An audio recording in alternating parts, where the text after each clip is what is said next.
When they arrived at the refugees camp in Nairobi, the American couple, Michael and Christina, found themselves without the benefit of any sort of special treatment accorded to them in Juba by their Jewish Samaritan. Their new refugee camp was, in essence, a Somalian colony. Everyone and everything was Somalian. The refugees and all the UN employees and workers were Somalis. The entire camp was controlled and run by the Somalian mafia. Some of the refugees were undercover terrorists sent by the Shabab group to carry undisclosed suicide missions in Kenya or elsewhere. There were marriage agencies, travel agencies, undertaker agencies, hired killer agencies, etc. Every sort of criminal activity and terrorist plot was hatched in those Somali refugees camps. From day one, the American couple knew that it would be better for them either to return to the camp they had come from or to make their way into a Kenyan prison or holding facility. As foreigners, they would be an easy prey for the Somali terrorists. As soon as their American identities were known, they would be either murdered in their tent or kidnapped and detained for ransom to be paid by their families. As a matter of custom, kidnapped foreigners in the Third World were killed after their families paid the ransom. A very few lucky ones, as Amanda Lindhout, got released after their families paid huge ransoms for their freedom. She was a Canadian journalist who was kidnapped in August 2008 by a group of Somali men. Lindhout was held for 15 months and tortured, beaten, and sexually brutalized in an ordeal she has since detailed in her book, A House in the Sky. National Post, Ashley Sanity, June 14, 2015.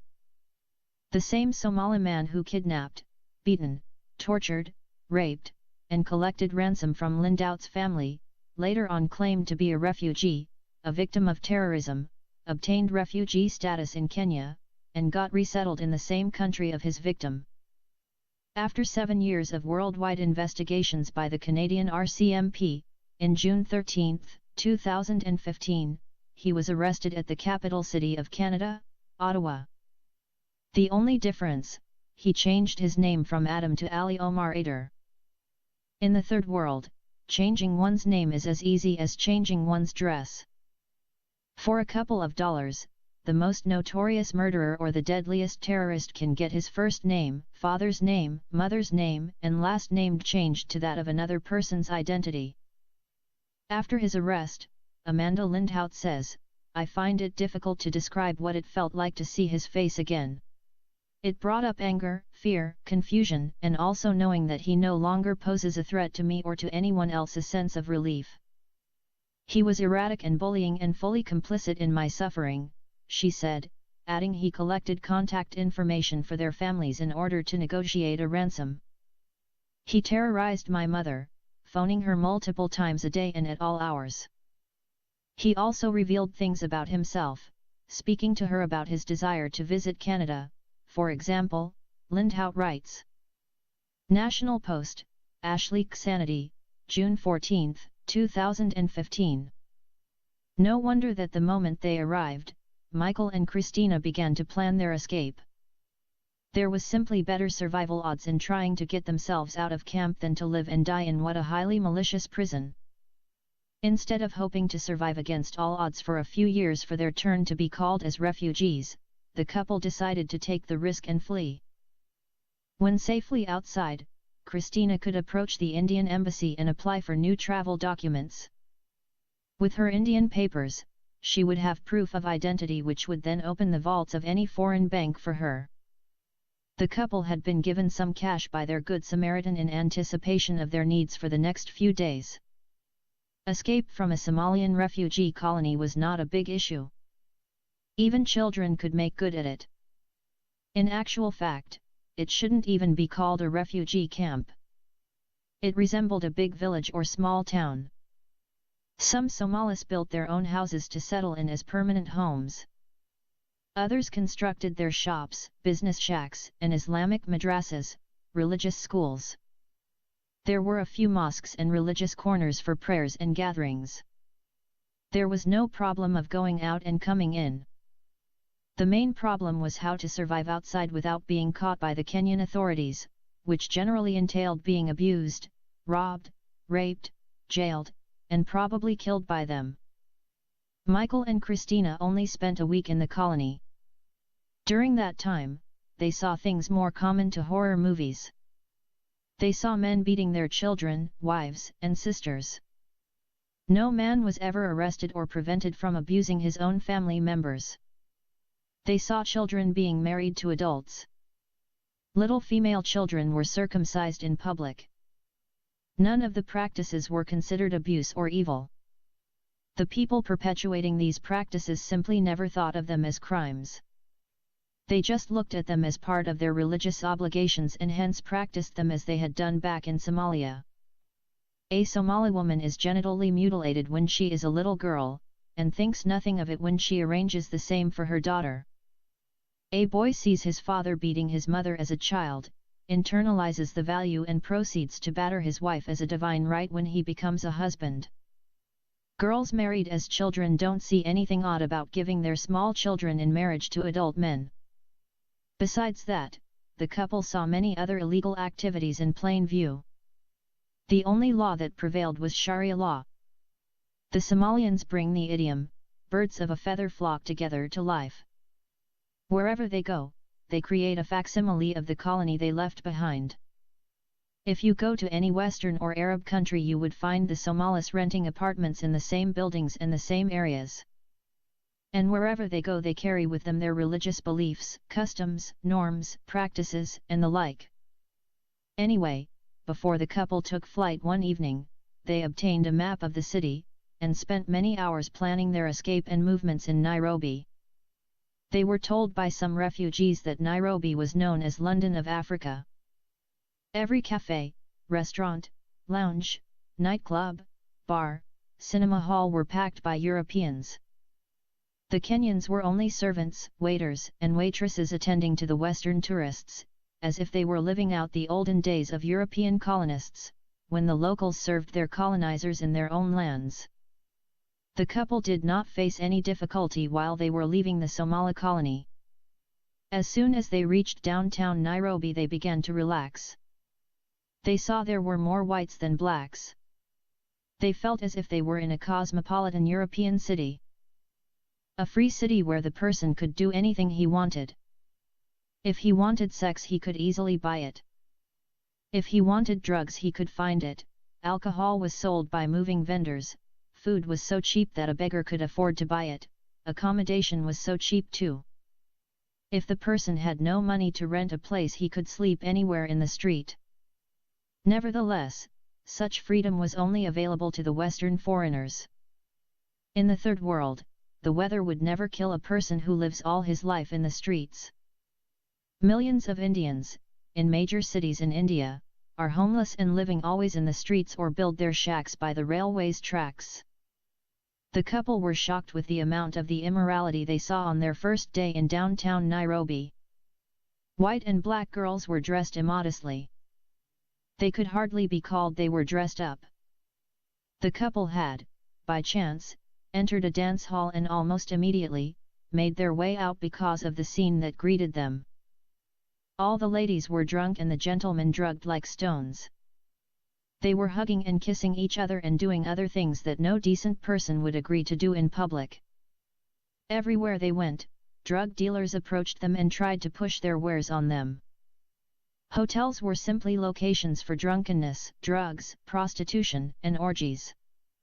The couple roamed for hours before they managed to find a place suitable for renting.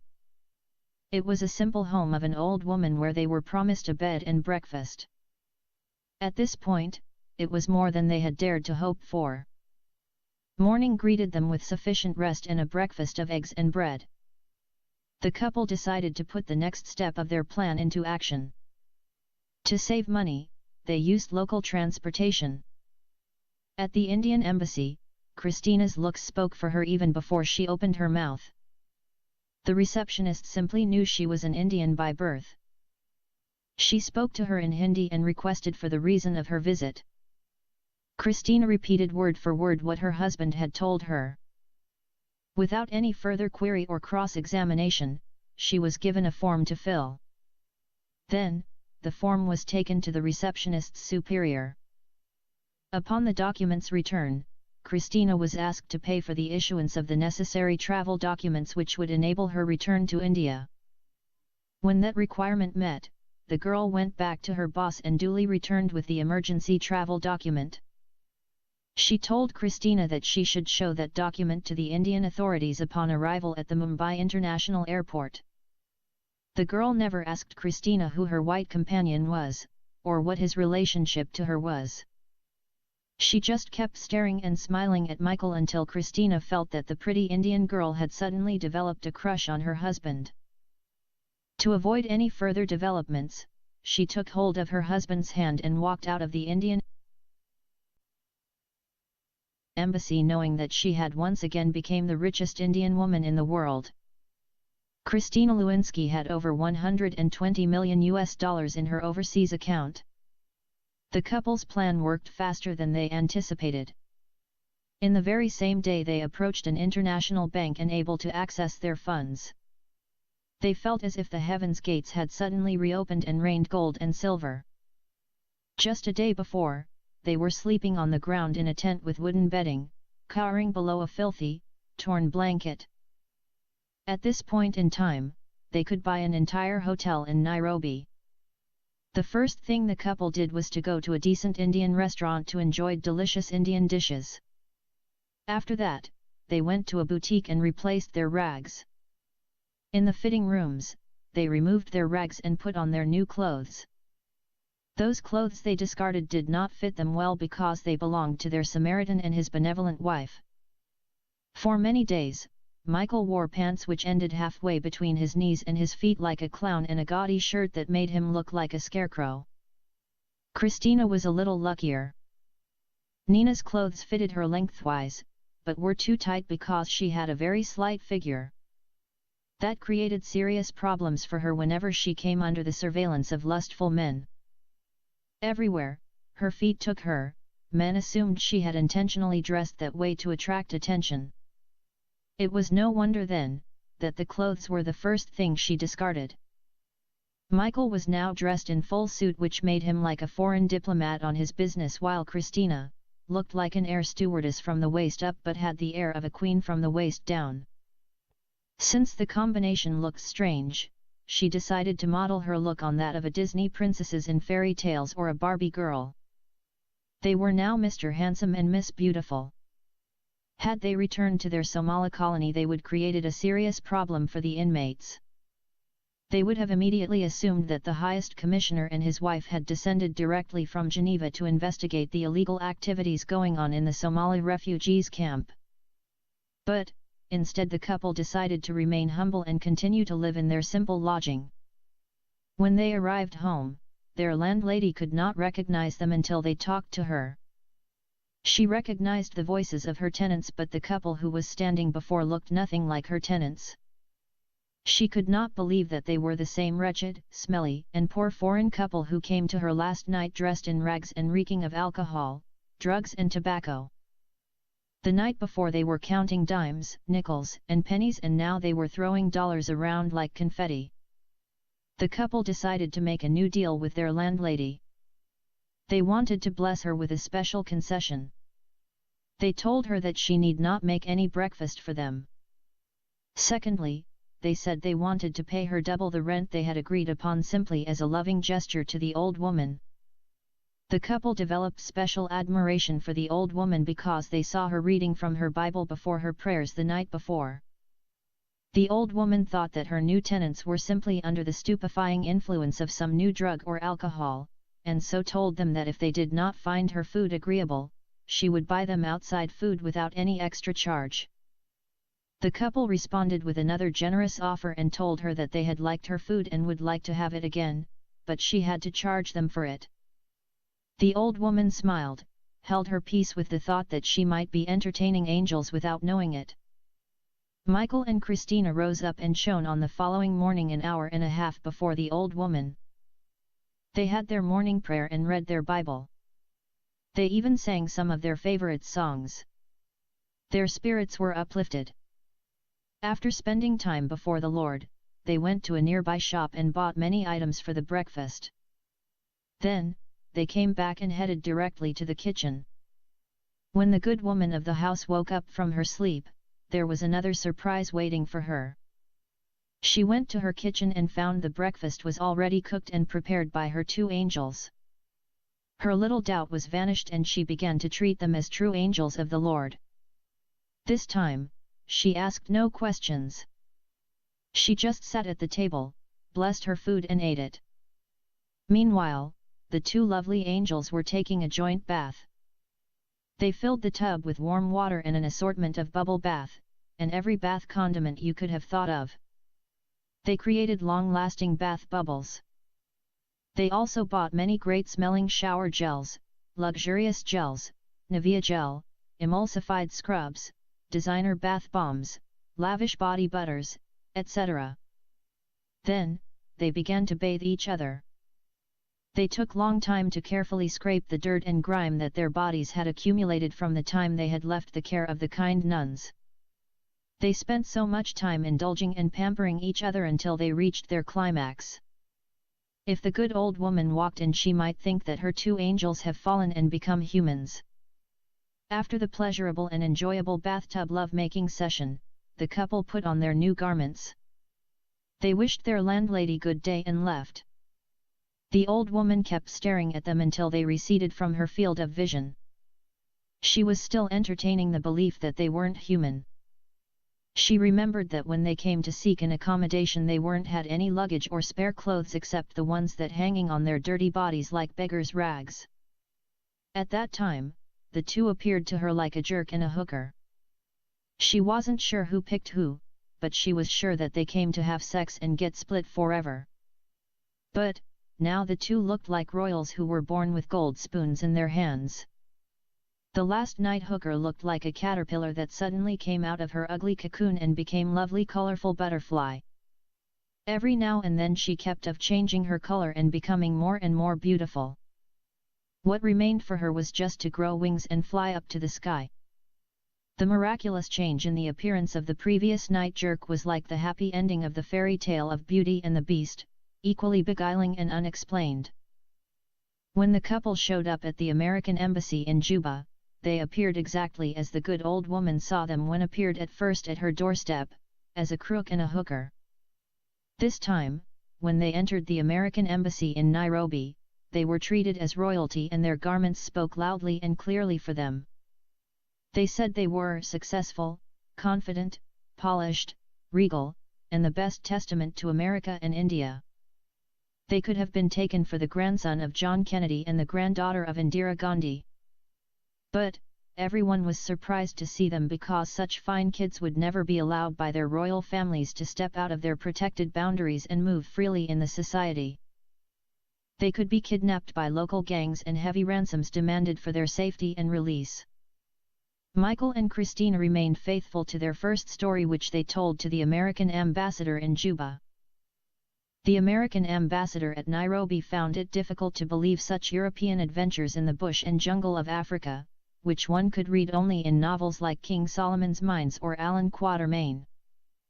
Besides that, the marvelous appearances of Michael and Christina refuted their story before they finished fully narrating it to the ambassador. Nonetheless, the ambassador gave them some ray of hope. He told them that it would be impossible for him to verify a single day's adventures of their tale, but he was going to send a fax to America and verify their claims. Since he could not accomplish this immediately, he asked them to return in a week. By that time, he assured them, all things would be in order. This time, the American couple weren't kicked out of the embassy or threatened with the custodial hospitality of the Kenyan authorities. As they came so they went with their heads held high. Michael and Christina discovered that they had a lot of things to do in Kenya. The good old woman told them that tourists loved African safaris. She gave them the addresses of companies which catered to these kinds of specialized African wildlife safaris. The couple decided to indulge their host's recommendation and their first trip exposed them to real-life lions, lionesses, elephants, zebras, buffaloes, unicorns, leopards, gorillas, deer, wildebeests, antelopes, cheetahs, giraffes, monkeys, and much, much more. They were so taken aback by the experience that they went to the same safari twice in a week. They had never expected to see beauty of such magnitude in Kenya. Their first day's impression was marred by the Westerners who thronged to Kenya for cheap sex, drugs, and alcohol. In a week, as promised, the American ambassador had received official FBI verification of the couple's identity and status. He gave them two choices, either to return stateside immediately using emergency travel documents or wait until their new passports were issued to them. The couple chose to wait until they would obtain their passports and then return with honor. Generally, only Americans who ran afoul of the law in other countries were sent back with emergency documents. Secondly, Americans who wasted their money in drugs, alcohol, and prostitutes and then went broke would sell their passports, and spin a sad tale to the American embassy. Thirdly, the Third World's refugees who are resettled in the USA via UN enter with emergency documents issued by the Red Cross. The ambassador understood the reasoning and their reluctance to use emergency documents. He felt compelled to warn them against making the second choice without weighing the pros and the cons. The advantages are abundantly clear. Such choice had serious drawbacks, taking into consideration the places that the couple had visited and how they traveled through them. For the American authorities to reissue new passports, they would have to contact the law enforcement forces of all the countries the couple had visited and obtain police clearances from them: Saudi Arabia, Egypt, Dubai, Lebanon, North Sudan, South Sudan, and Kenya. The question now would be whether the couple had involved themselves in any terrorist activities or criminal acts, and whether had been detained due to those illegal activities in any of those countries. Such processes may take months or even years. And only God would know what some of those countries might write about them. Accordingly, after weighing all the pros and cons, the couple found themselves being compelled by their circumstances to return to their own country as in the same boat as freed criminals and displaced refugees. Home, sweet home. After going through the valley of the shadow of death, Michael and Christina reached home at long last. As soon as they emerged out of the arrival hall at the airport, they prostrated on their knees and kissed the soil of their great country. The country, which started as a church by the Puritans and Pilgrims and became a nation through the First World Revolution by the Founding Fathers who freed it from the exploitation of colonization and religious persecution. The country that was set free from the evil of slavery through the Civil War and the words of Abraham Lincoln and Martin Luther King. Its constitution and law were drawn from the Ten Commandments and the Sermon on the Mount, and its greatness and freedom came from the divine principles of Judaism and Christianity. Upon their arrival, the first task the couple sent themselves to was the drafting of 2 checks, drawn in favor of their Good Samaritan, Mr. Shlomo Mola, and his wife, Mrs. Nina Mola, through his address at the American Embassy in Juba. The second was sent as a love offering to the good old woman at Nairobi. The next task the couple took on was to locate the 2 kind nuns who gave them shelter and took care of them for 7 days in their charity home. Michael and Christina had made a pledge that if the Lord took them safely back to their country, they were going to send $50,000 to the self-sacrificing Christian sisters. No one responded to their calls. Each time they called, the phone on the other end sounded dead and as if the number did not exist. After failing to reach the loving nuns, the couple decided to contact Dr. Kukotia and find through him why no one responded to their phone calls at the charity home. They called his private clinic at his house. The couple were devastated at the horrifying news. While bitterly weeping and sobbing, the Nubian doctor narrated what had happened after the couple's flight. He said that he came to know through some local policemen who were eyewitnesses what that evil black Arab man and his wicked Muslim terrorists had done to those good nuns who gave them shelter. They raided the charity home, tortured the 2 kind sisters, and tried to extract from them some information about the hiding place of the 2 American spies who had been seen coming to their church. When Sister Catherine De Niro refused to disclose any information to them, they plucked her nails and pulled out her hair and finally shot and killed her.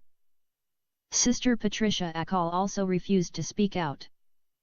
3 evil black Arab men raped her and finally their wicked leader stabbed her to death. After that, they dragged their bodies, took them to the wilderness, and burned them. Dr. Kuku cried like a child when he finished narrating the tragic murders of those loving nuns who did many great things for the town and for him personally. He also told them about the brutal rape of the small daughter of Uncle Rajab Adam, the old man and his little son who brought the couple to the charity home. After that, Dr. Kuku reported how the evil black Arab man, Khalid Mansour, had come to know about him. How he got viciously beaten and abused in front of his children and wife. But, he gave glory to the Lord who delivered his young daughter and wife from those evil human beasts. Michael and Christina felt so miserable when they came to know that their brief staying in that charity home had led to such evil being descended upon the kind sisters. The 2 great Christian saints had submitted their bodies to abuse and a cruel death, but they refused to hand over their fellow Christian brethren into the hands of evil Muslim terrorists. The couple decided to send the money instead to Dr. Kukutia and encouraged him to find some reliable Christian sisters and convince them to continue the good work of those precious souls who left their own countries to come to help the poor Sudanese. Dr. Kuku accepted their advice and promised to do exactly as suggested. The couple also promised to stand with him and provide whatever financial funds he would need to keep the church, the school, and the clinic of the charity home going. They suggested that the new charity home should be named after Sister Catherine and Sister Patricia. The Nubian doctor quietly agreed and made a solemn oath to perpetuate the names of those 2 great saints and martyrs by naming the new home after them. It was in this way that the new charity home was named, the Charity Home of the late Catherine and Patricia, the School of St. Catherine, the Hospital of St. Patricia, and the Church of the 2 Martyrs. It took Christina and Michael long time to come out of their sorrow and sadness that followed the devastating news. They blamed themselves for causing pain to their saviors.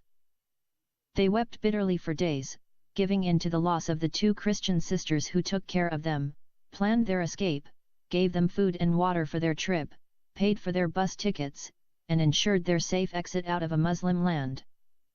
The new charity home was 5 times bigger than its predecessor. Dr. Kuku kept the couple informed on the progress of the construction with pictures and videos along the way. The new School of St. Catherine registered twice number of students, the Church of the 2 Martyrs boasted of twice the seating capacity and the Hospital of St. Patricia was built to receive 4 times the number of patients of the original establishment. Dr. Kuku was able to contact the Italian church which used to support the old charity home. Instead of 1, the mother church sent 2 Italian sisters to run the new charity home. The supporting church promised to continue sponsoring the new charity home and appreciated what the American couple had done. Dr. Kuku brought 2 new Sudanese Christian sisters to work in the home, one was from south of Sudan and the other one from the Nuba Mountains. He also added 2 medical doctors and 6 nurses to his team. He returned to doctoring on a full-time basis in his new hospital. He employed new teachers for the school and some workers for other purposes. The Church of the 2 Martyrs had a new minister from the Nuba Mountains too. The new noble charity home of the late St. Catherine and St. Patricia that the couple sponsored, its re-establishment and reconstruction revived their souls and brought new hope to many lives. The new establishment revived the small town and caused it to flourish. In short time, its population doubled and many people came to know the Lord through the ministry of the new charity home. Christina decided to find way to contact her best friend Salwa. She needed to know what had happened to the good old woman, Sakina. She wanted to send friendship and love offering to her best friend Salwa and if possible, to Sakina too. Accordingly, she phoned Dr. Kuku and confided her heart's desire to him. The Nubian doctor liked her plan and promised her to go personally along with his wife to the Nayad town and find the address of her friend Salwa and what had happened to Sakina Abdul Nabi. Christina appreciated his courage and promised to reimburse all the expenses involved in his trip and stay in that town. Dr. Kuku and his wife took 1 week to complete their travels. On the very day of their return back home, Dr. Kuku phoned Christina and informed her about what had happened to her friends Salwa and Sakina. The old woman Sakina was tried and condemned by the Sharia court of An-Nayyad of blasphemy and apostasy. She was put to death through hanging.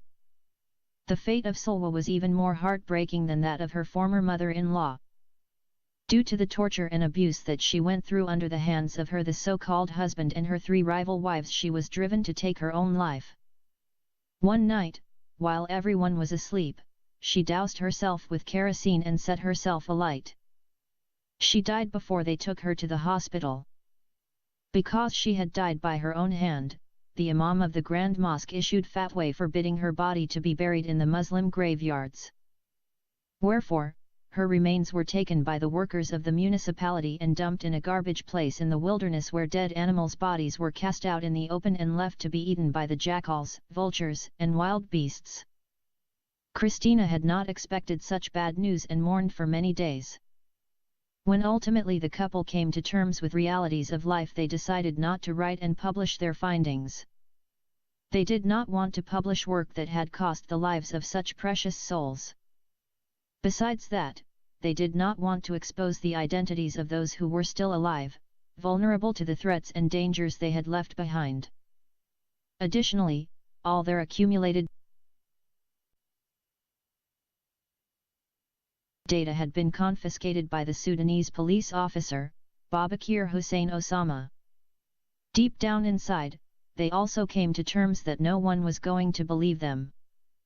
Therefore, the American couple, Michael and Christina Lewinsky, found themselves back to square one. All in all, they regretted their hasty decision to fake their Muslim conversion and to travel to the Muslim world. To be continued in Book 5, under the title, The Child Bride and the Old Man of Arabia, Part 5.